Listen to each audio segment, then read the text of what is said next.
गणेश चतुर्थी व्रत भगवान गणेश को समर्पित है। इस दिन गणेश जी की विशेष पूजा की जाती है। पंचांग के अनुसार हर महीने 2 चतुर्थी आती हैं, एक शुक्ल पक्ष में और एक कृष्ण पक्ष में। हर महीने पड़ने वाली कृष्ण पक्ष की चतुर्थी को संकष्टी चतुर्थी कहा जाता है, जबकि शुक्ल पक्ष की चतुर्थी को विनायक चतुर्थी कहा जाता है। संकष्टी चतुर्थी व्रत की महिमा। नारद पुराण के अनुसार संकष्टी चतुर्थी के दिन व्रती को पूरे दिन का उपवास रखना चाहिए। शाम के समय संकष्टी गणेश चतुर्थी व्रत कथा को सुननी चाहिए।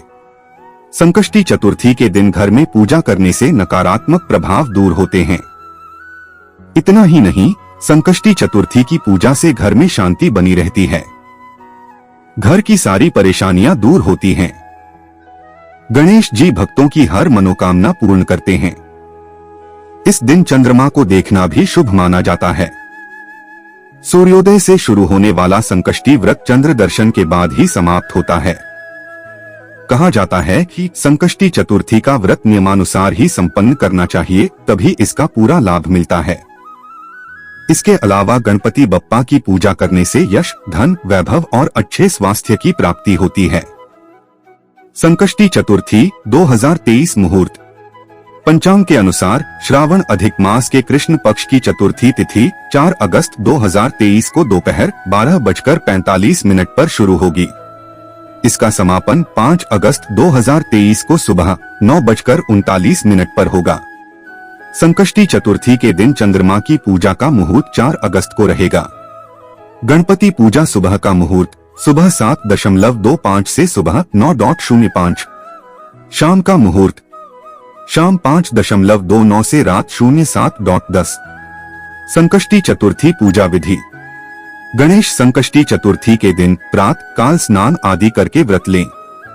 स्नान के बाद गणेश जी की पूजा आराधना करें, गणेश जी के मंत्र का उच्चारण करें, पूजा की तैयारी करें और गणेश जी को उनकी पसंदीदा चीजें जैसे मोदक, लड्डू और दूर्वा घास चढ़ाएं। गणेश मंत्रों का जाप करें और श्री गणेश चालीसा का पाठ करें और आरती करें। शाम को चंद्रोदय के बाद पूजा की जाती है। अगर बादल के चलते चंद्रमा नहीं दिखाई देता है तो पंचांग के हिसाब से चंद्रोदय के समय में पूजा कर लें। शाम की पूजा के लिए गणेश जी की मूर्ति के बाजू में दुर्गा जी की भी फोटो या मूर्ति रखें। इस दिन दुर्गा जी की पूजा बहुत जरूरी मानी जाती है। मूर्ति फोटो पर धूप, दीप, अगरबत्ती लगाएं, फूल से सजाएं एवं प्रसाद में केला, नारियल रखें। गणेश जी के प्रिय मोदक बनाकर रखें। इस दिन तिल या गुड़ के मोदक बनाए जाते हैं। गणेश जी के मंत्र का जाप करते हुए कुछ मिनट का ध्यान करें, कथा सुनें, आरती करें, प्रार्थना करें। इसके बाद चंद्रमा की पूजा करें, उन्हें जल अर्पण कर फूल, चंदन, चावल चढ़ाएं। पूजा समाप्ति के बाद प्रसाद सबको वितरित किया जाता है। गरीबों को दान भी किया जाता है। श्रावण श्री गणेश संकष्टी चतुर्थी व्रत कथा। इस व्रत को धर्मराज युधिष्ठिर ने किया था। पूर्व काल में राजच्युत होकर अपने भाइयों के साथ जब धर्मराज वन में चले गए थे तो उस वनवास काल में भगवान श्री कृष्ण ने उनसे कहा था।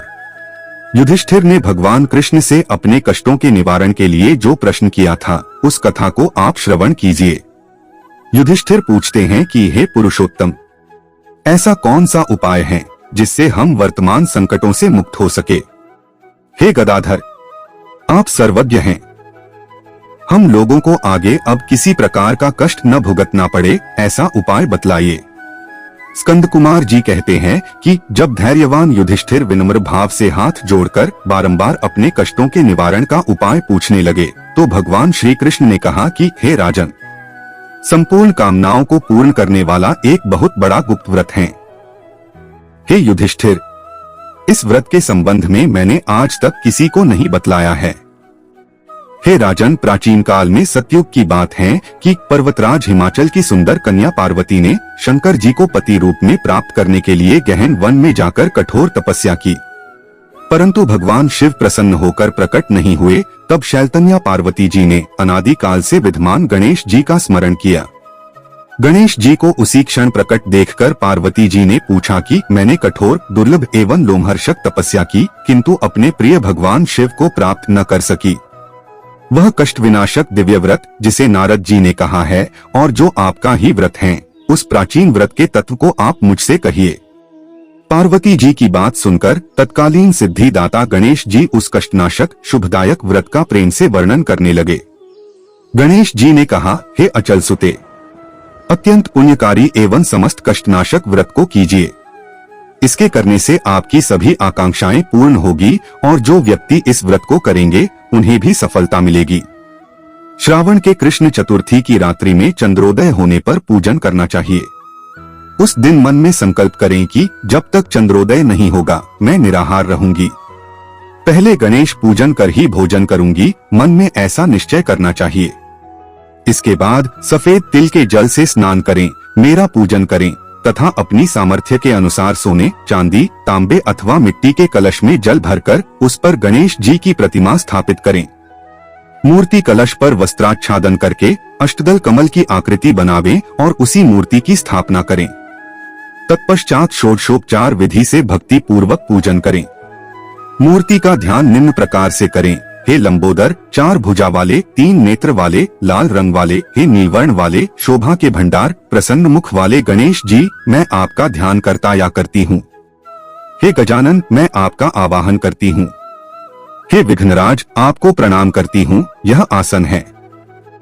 हे लंबोदर, यह आपके लिए पाद्य है। हे शंकर सुवन, यह आपके लिए अर्घ्य है। हे उमापुत्र, यह आपके स्नानार्थ जल हैं। हे वक्रतुंड, यह आपके लिए आचमनीय जल हैं। हे शूर्पकर्ण, यह आपके लिए वस्त्र हैं। हे सुशोभित, यह आपके लिए यज्ञोपवीत है। हे गणेश्वर, यह आपके लिए रोली चंदन है। हे विघ्न विनाशन, यह आपके लिए फूल हैं। हे विकट, यह आपके लिए धूप बत्ती है। हे वामन, यह आपके लिए दीपक है। हे सर्वदेव, यह आपके लिए लड्डू का नैवेद्य है। हे देव, यह आपके निमित्त फल हैं। हे विघ्नहर्ता, यह आपके निमित्त मेरा प्रणाम है। प्रणाम करने के बाद क्षमा प्रार्थना करें। इस प्रकार षोडशोपचार रीति से पूजन करके नाना प्रकार के प्रसादों को बनाकर भगवान को भोग लगाएं। हे देवी, शुद्ध देशी घी में 15 लड्डू बनाएं। सर्वप्रथम भगवान को लड्डू अर्पित करके उसमें से 5 ब्राह्मणों को दे दें। अपनों सामर्थ्य के अनुसार दक्षिणा देकर चंद्रोदय होने पर भक्तिभाव से अर्घ्य देवें। तदंतर 5 लड्डू का स्वयं भोजन करें। फिर हे देवी, तुम सब तिथियों में सर्वोत्तम हो, गणेश जी की परम प्रियतमा हो। हे चतुर्थी, हमारे द्वारा प्रदत्त अर्घ्य को ग्रहण करो, तुम्हें प्रणाम है। निम्न प्रकार से चंद्रमा को अर्घ्य प्रदान करें। क्षीरसागर से उत्पन्न हे लक्ष्मी के भाई, हे निशाकर, रोहिणी सहित हे शशि, मेरे दिए हुए अर्घ्य को ग्रहण कीजिए। गणेश जी को इस प्रकार प्रणाम करें, हे लंबोदर, आप संपूर्ण इच्छाओं को पूर्ण करने वाले हैं, आपको प्रणाम है। हे समस्त विघ्नों के नाशक, आप मेरी अभिलाषाओं को पूर्ण करें। तत्पश्चात ब्राह्मण की प्रार्थना करें, हे दिव्यराज, आपको नमस्कार है, आप साक्षात देव स्वरूप हैं। गणेश जी, प्रसन्नता के लिए हम आपको लड्डू समर्पित कर रहे हैं। आप हम दोनों का उद्धार करने के लिए दक्षिणा सहित इन 5 लड्डुओं को स्वीकार करें। हम आपको नमस्कार करते हैं। इसके बाद ब्राह्मण भोजन कराकर गणेश जी से प्रार्थना करें। यदि इन सब कार्यों के करने को शक्ति न हो तो अपने भाई बंधुओं के साथ दही एवं पूजन में निवेदित पदार्थ का भोजन करें। प्रार्थना करके प्रतिमा का विसर्जन करें और अपने गुरु को अन्न वस्त्रादि एवं दक्षिणा के साथ मूर्ति दे देवें। इस प्रकार से विसर्जन करें। हे देवों में श्रेष्ठ गणेश जी, आप अपने स्थान को प्रस्थान कीजिए एवं इस व्रत पूजा के फल को दीजिए। हे सुमुखी, इस प्रकार जीवन भर गणेश चतुर्थी का व्रत करना चाहिए। यदि जन्म भर न कर सकें तो 21 वर्ष तक करें। यदि इतना करना भी संभव न हो तो 1 वर्ष तक 12 महीने के व्रत को करें। यदि इतना भी न कर सकें तो वर्ष के 1 मास को अवश्य ही व्रत करें और श्रावण चतुर्थी को व्रत का उद्यापन करें। दोस्तों, कैसी लगी यह जानकारी हमें नीचे कमेंट बॉक्स में जरूर बताएं। अगर जानकारी अच्छी लगी हो तो वीडियो को एक लाइक करना और चैनल को सब्सक्राइब जरूर कर देना। हम अपने चैनल पर ऐसे ही विशेष जानकारियां लाते रहते हैं। धन्यवाद। डिस्क्लेमर दोस्तों, यह जानकारी हिंदू शास्त्रों, मान्यताओं और विभिन्न माध्यमों पर आधारित है। ज्योतिष और धर्म के उपाय को अपनी आस्था और विश्वास पर आजमाएं। हमारा उद्देश्य आपको बेहतर सलाह देना मात्र है। सनातन धर्म की जय।